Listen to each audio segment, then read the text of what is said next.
Suatu ketika, kerajaan Jenggala diserang oleh musuh. Ketika perang semakin sengit, permaisuri raja yang bernama Putri Dewi Sekartaji melarikan diri dan bersembunyi ke sebuah desa yang jauh dari Jenggala. Untuk menjaga keselamatannya, ia menyamar sebagai gadis kampung. Dewi Sekartaji tinggal di tempat Nyai Intan.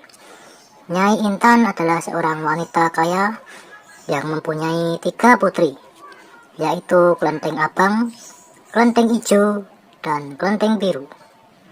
Oleh Nyai Intan, Dewi Sekartaji diangkat anak dan diberi nama Kelenteng Kuning.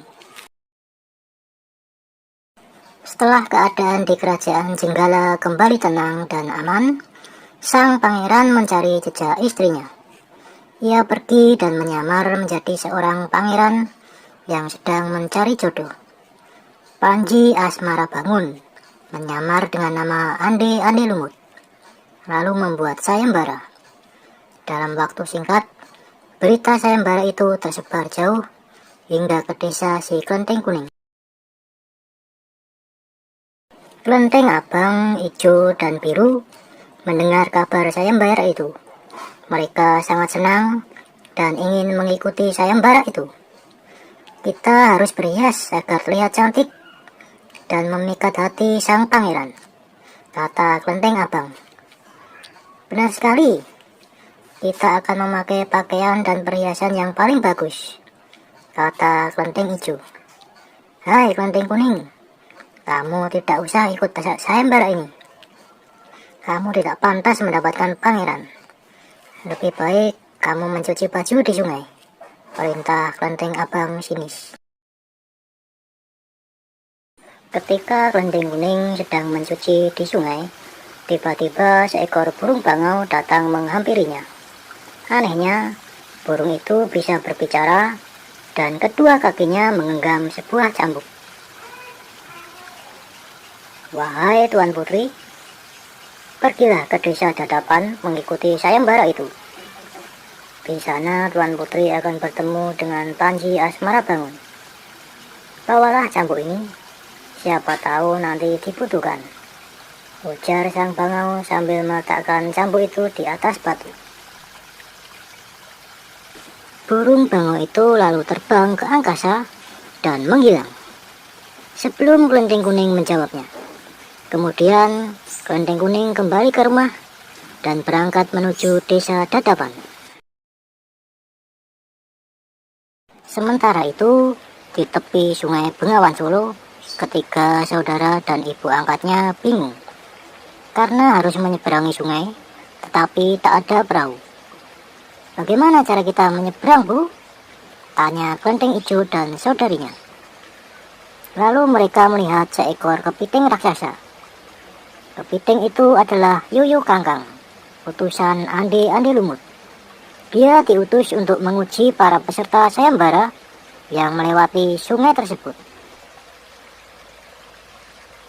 Hai kepiting raksasa, maukah kau membantu kami menyeberang sungai? Pinta Kelenteng Abang.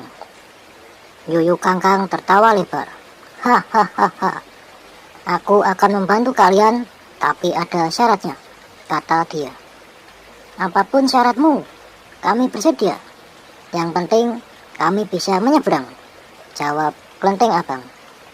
Kalian harus menciumku, kata Yuyu Kangkang. Dan mereka pun bersedia memenuhi syarat si Yuyu Kangkang. Kelenteng Kuning tiba di pinggir sungai.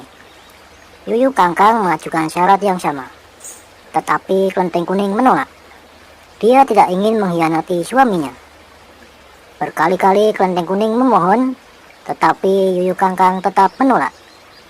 Akhirnya Kelenteng Kuning memukulkan cambuknya ke sungai, dan seketika itu air sungai Bengawan Solo surut. Melihat itu, Yuyu Kangkang ketakutan dan segera menyeberangkan Kelenteng Kuning, bahkan mengantarnya sampai desa Dadapan. Sayembara pun dimulai secara bergiliran. Kelenteng Abang dan adik-adiknya menunjukkan kecantikan mereka di hadapan Ande-Ande Lumut.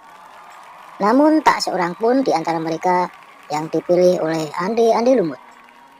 "Ampun pangeran, hamba mohon, terimalah salah satu putri hamba," iba Nyai Intan. Ande-Ande Lumut menjawab, "Wahai Nyai Intan, ketahuilah, aku tidak bisa memilih seorang pun dari putrimu karena mereka telah mencium si Yuyu Kangkang." Sambil menunjuk kelenteng kuning, pangeran melanjutkan, "Aku memilih gadis ini karena dia lulus ujian, tidak mau mencium si Yuyu Kangkang."